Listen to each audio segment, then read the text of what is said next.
आर्थिक सर्वेक्षण के कुछ तथ्य विस्तार से प्रोफेसर सचिन चतुर्वेदी जी भी आपके सामने रखेंगे। मैं आपके सामने रखना चाहता हूं ये जो बजट सर्वेक्षण, आर्थिक सर्वेक्षण 22-23, इसमें तेजी से आगे बढ़ते हुए मध्य प्रदेश की तस्वीर हमें दिखाई देती है। कृषि, ग्रामीण विकास, उद्योग, व्यापार, सामाजिक आर्थिक विकास, स्वास्थ्य, शिक्षा, अधोसंरचना, कौशल विकास, सुशासन, विज्ञान, प्रौद्योगिकी, गरीबों का कल्याण, सार्वजनिक वित्त जैसे अनेकों विषय जिस पर मध्य प्रदेश ने बहुत अच्छा प्रदर्शन किया है। और आर्थिक सर्वेक्षण के आंकड़े बताते हैं कि सही दिशा में दूरदर्शी सोच के साथ अगर प्रयास किए जाए तो कठिनाइयों को भी कामयाबी में, चुनौती को भी अवसर में बदला जा सकता है। और मध्य प्रदेश ने यह किया है। पिछले साल हमारी आर्थिक विकास की दर थी 18% के पार, उसके ऊपर इस साल हमने 16.43% की आर्थिक वृद्धि दर्ज की है, जो अपने आप में बहुत उल्लेखनीय और संतोषप्रद है। 2001, 2, 3 चले जाएं तो 3-4% से ज्यादा कभी मध्य प्रदेश की ग्रोथ रेट बढ़ी नहीं। मध्य प्रदेश अब बढ़ रहा है। अगर आप सकल घरेलू उत्पाद की दृष्टि से देखें तो 2002-03 में था ये केवल 71,000 करोड़ के आसपास। और मुझे बताती हुई खुशी है कि सकल घरेलू उत्पाद हमारा 22-23 का 13,22,821 करोड़ रुपया है। ये मध्य प्रदेश के संदर्भ में ये 18 गुना वृद्धि, ये अपने आप में चमत्कारिक है। पर कैपिटा इनकम देख लीजिए आप, 2-3 के आसपास थी ये 11,718 रुपया, 11-12 में बढ़ के 38,497 रुपया, और 22-23 में ये बढ़ के पहुंच गई 1,40,583 रुपया प्रति व्यक्ति आय। मैं अभी संतुष्ट नहीं हूं, हमें और आगे जाना है। लेकिन जिस गति से हम बढ़ रहे हैं वो अपने आप में एक रिकॉर्ड है। कई बार एक आरोप लगाया जाता है, कर्जा ले लिया, कर्जा ले लिया, लेकिन ऋण के कुछ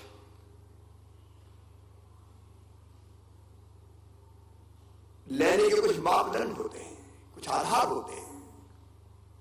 अगर आप ऋण जीएसडीपी अनुपात देखेंगे तो ये 2005 में था 39.5%, लेकिन 20-21 में ये घट के हो गया 22.6%। एक इंडिकेटर होता है कैपिटल एक्सपेंडिचर आपका क्या है, पूंजीगत व्यय। आप लगातार देखेंगे हमारा पूंजीगत व्यय पिछले साल कोविड के बावजूद भी, कोविड के कठिन दौर में हमने 23.18% बढ़ा के 45,685 करोड़ पूंजीगत व्यय था। इस साल जब मैं बजट पे आऊंगा तो हमने और बढ़ा के रखा है उसको। कोविड की कठिनाइयों के बावजूद भी राज्य का रेवेन्यू, राजस्व हम लगातार बढ़ाते गए और यह बढ़ा है 7.94% की दर से। अभी कहीं मैं समीक्षा कर रहा था, अपने राजस्व संग्रहण करने वाले विभागों का अकेली जीएसटी में इस साल 22% अब तक फरवरी के अंत तक 22% की वृद्धि दर्ज की गई है। हम टॉप 5 जो राज्य हैं देश के उनमें से हैं। तो हम लगातार अपने रेवेन्यू को बढ़ा रहे हैं। प्रायोरिटी सेक्टर लैंडिंग अगर आप देखें तो किसानों को ऋण में 13.41% और एमएसएमई क्षेत्र को ऋण में 30.22% की वृद्धि हुई है। ये सुखद संकेत है। एकदम गरीब आप देख लीजिए, स्ट्रीट वेंडर, सड़क पे बैठ के बिजनेस करने वाले, हाथ खिलाते, गुमटी में काम करने वाले, उनको बिना ब्याज के मिलते हैं 10,000 रुपया। पीएम स्ट्रीट वेंडर, गांव के लिए हमने बना दिया सीएम स्ट्रीट वेंडर। अकेले पीएम स्ट्रीट वेंडर में देश में हम नंबर 1 पे 6 लाख से अधिक ऐसे शहरी स्ट्रीट वेंडर्स को 0% ब्याज पे कर्ज देने का काम करके उनकी आजीविका बढ़ाने की कोशिश की गई है। आप कृषि के क्षेत्र में देख लीजिए, 2001-2 तक विकास दर थी केवल 3%, अब बढ़ के हो गई है 19%, 19%। और सेक्टर मजबूती से चमत्कार किया। मैं कुछ आंकड़े आप इससे अंदाज लगाइए। 2013-14 में गेहूं का उत्पादन था 174.8 लाख मीट्रिक टन, 22-23 में बढ़ गया होगा 352.7 लाख मीट्रिक टन।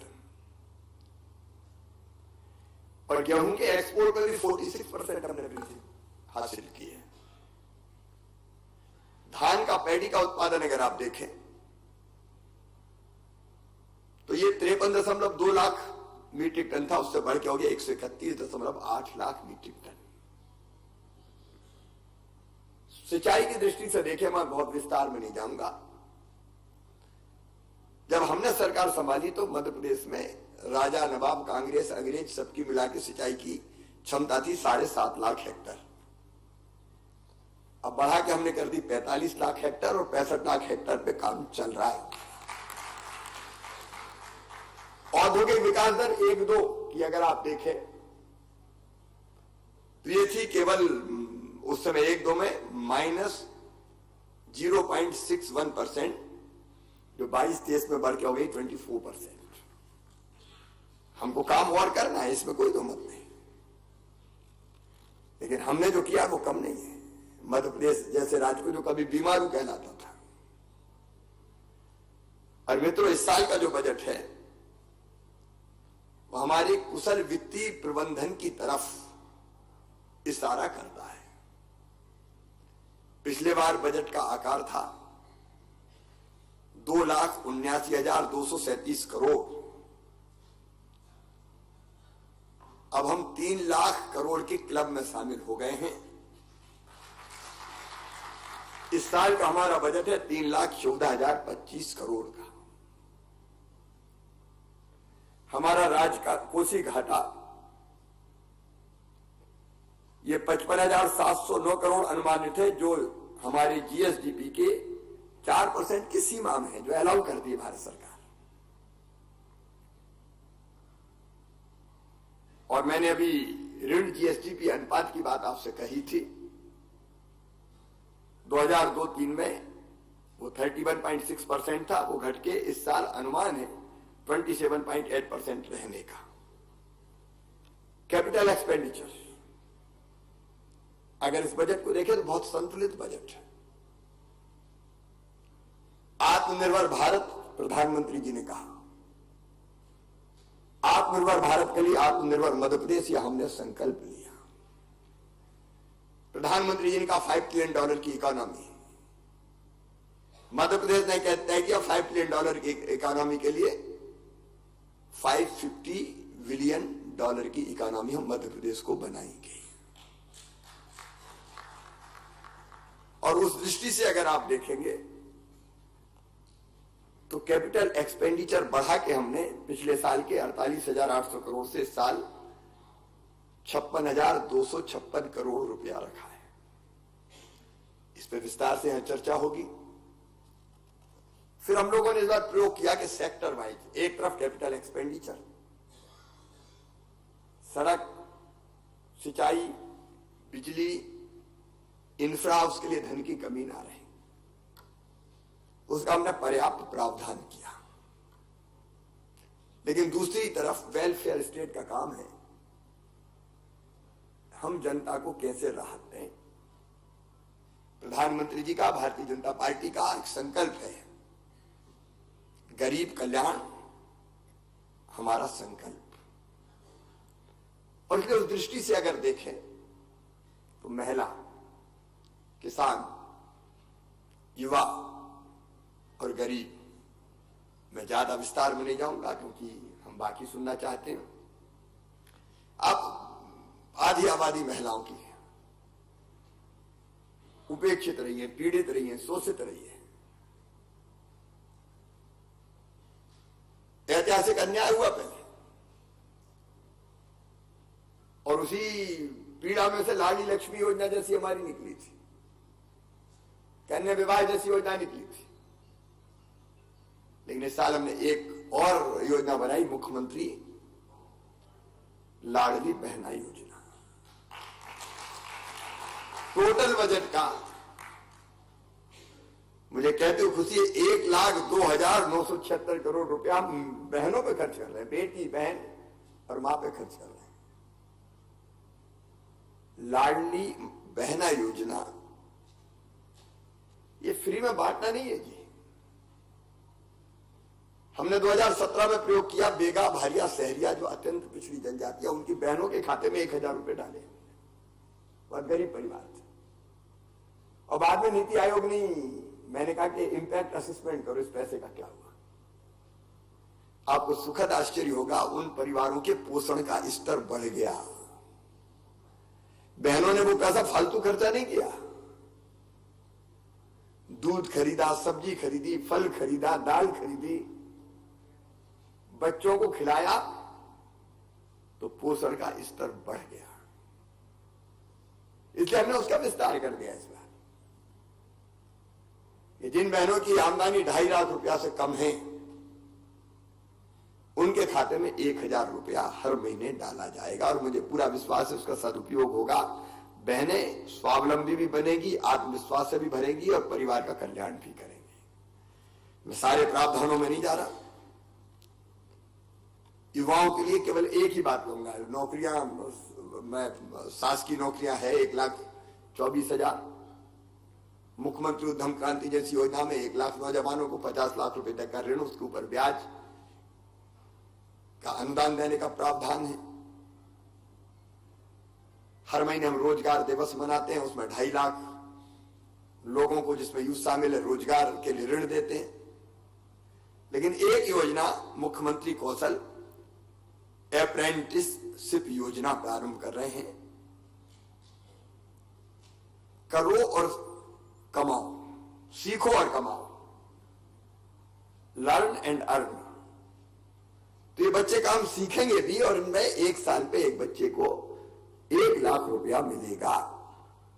बेरोजगारी भत्ता नहीं, मेहनत के बदले में। और वो काम भी सीखेंगे, बाद में उनको परमानेंट जॉब भी मिलेगा इसके कारण। एक मुख्यमंत्री ई बालिका स्कूटी योजना, वो बेटियां जो अपने स्कूल में फर्स्ट आएंगी हायर सेकेंडरी में, गांव में शहर में। ग्लोबल स्किल पार्क के साथ साथ 4 और नए skill centre, skill man power तैयार करने। किसानों के लिए 53,964 करोड़ का प्रावधान। किसान कल्याण योजना के लिए भी 3,000 करोड़ से ज्यादा। और जो डिफॉल्टर किसान हो गए थे कर्ज माफी की घोषणा के कारण, उनका ब्याज भरने के लिए भी, ताकि 0% ब्याज पे फिर से कर्जा मिल सके, 2,500 करोड़ रुपए का प्रावधान। गरीबों के मकान के लिए 8,000 करोड़ रुपया। संबल के लिए पर्याप्त प्रावधान। तो गरीब, कमजोर वर्ग हो, अनुसूचित जनजाति के लिए 36,950 करोड़ और जाति के लिए 26,000, अनुसूचित जाति के लिए 26,087 करोड़। आप खेल देख लीजिए, यूथ बढ़े तो पिछले साल से लगभग 3 गुना बढ़ा के 738 करोड़ रुपया हेल्थ के लिए, शहरी विकास के लिए, अर्बन डेवलपमेंट की अलग अलग चीजों के लिए 14,882 करोड़, मेट्रो और बाकी सब चीजों के अलावा हमारी कोशिश है कि आप आकाश मार्ग का उपयोग भी शहर करें। रोप वे, केबल कार। अब भोपाल में मेरी कल्पना है कि सीधे बड़े तालाब के सिरे से केबल कार चले और एयरपोर्ट उतार दे लोगों को, तो सड़क पे बोझ कम हो जाए। उज्जैन में शुरू इस बार स्टेशन को उतरेंगे और रोप वे में बैठ के सीधे महाकाल परिसर पहुंच जाएंगे। तो सड़क पे हम कैसे बोझ कम करें।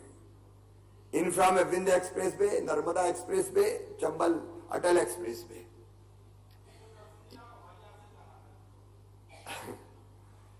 तो ये जो एक्सप्रेस वे है, इनके दोनों तरफ इंडस्ट्रियल क्लस्टर का, नई टाउनशिप का डेवलपमेंट करते हुए प्रदेश को पूरा पश्चिम उत्तर दक्षिण चारों तरफ समृद्ध बनाने का प्रयास। हेल्थ हो, एजुकेशन हो, अब सीएम राज स्कूल हमारी अलग कल्पना है, पीएमसी स्कूल में और जुड़ गए। सीएम राज स्कूल का मतलब इतना बेहतर इंफ्रा स्कूलों का, lab, library, playground, swimming pool, एक एक स्कूल के इंफ्रा पे 38-38 करोड़ रुपया खर्च करें। बच्चे आएंगे तो केवल उसी गांव के नहीं, आसपास के गांव के भी बस लेने जाएगी और बस छोड़ेगी। और बेहतर शिक्षा स्मार्ट क्लास के माध्यम से भी दिल्ली मुंबई में बैठ के भी अच्छे शिक्षक पढ़ा सके। सारे सेक्टर्स में अगर आप देखेंगे,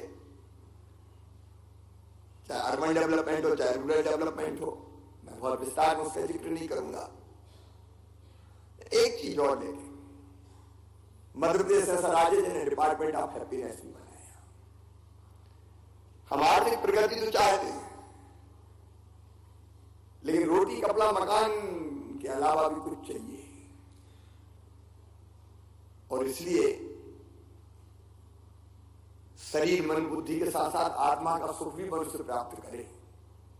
इसलिए महाकाल महालोक उसका सेकंड फेज हम बना रहे हैं। आचार्य शंकर जिन्होंने सांस्कृतिक रूप से भारत को जोड़ा, इसलिए एक आत्म धाम भी बना रहे हैं। स्टेच्यू ऑफ वननेस बन रहा है वहां आचार्य शंकर का। देवी महालोक, राजा राम रजा लोक, चित्रकूट में वनवासी भगवान राम का और छिंदवाड़ा में जाऊं सावली में हनुमान जी का। तो हम भौतिक के साथ साथ आध्यात्मिक प्रगति की तरफ भी ध्यान दे रहे हैं। भौतिक और आध्यात्म का समन्वय। रोटी भी चाहिए, लेकिन अकेली रोटी से काम नहीं चलता। जो लोगों के आनंद में भी वृद्धि हो और जीवन के अंतिम लक्ष्य को भी लोग प्राप्त कर पाए, उस दिशा में भी पर्याप्त ध्यान दिया गया है। मैंने समय ज्यादा ले लिया है, थोड़ा मैं माफी चाहूंगा। यहां विद्वान वक्ता हमारे बीच बैठे हुए हैं। मैं सचिन जी आपको बहुत धन्यवाद इस बात के लिए देता हूं कि बजट पर बहस होनी चाहिए। ये सभी संभागीय केंद्रों पर भी हम करेंगे ऐसे सेमिनार, गोष्ठियां। और मेरा तो विचार एक दिन बजट पर ग्राम सभाएं कर दें और गांव की जनता को भी बताएं बजट के, सब बजट को समझें और शेयर करें। और अगली बार फिर और अच्छा बजट बनाने आ गया है। बहुत बहुत धन्यवाद, नमस्कार।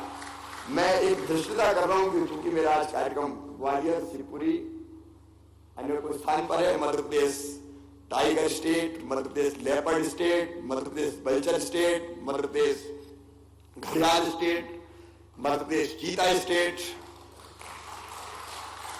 फॉरेस्ट कवर 30% है, सिद्धार्थ कह रहे थे साहब, या आप कह रहे थे 30% फॉरेस्ट कवर आपने कहा। तो हम जंगल भी बचाए और वन्य प्राणी भी बचाए हुए हैं। तो आज भी टाइगर छोड़ने जा रहे हैं। एक अभयारण्य यहाँ खत्म हो गए थे, बचे नहीं थे, उसको फिर से माधव राष्ट्रीय उद्यान, उसको टाइगर से आबाद करना है। तो मैं उन कार्यक्रमों के लिए आपसे जाने की इजाजत चाहता हूं। बाकी कार्यक्रम यथावत चलेगा। बहुत बहुत धन्यवाद।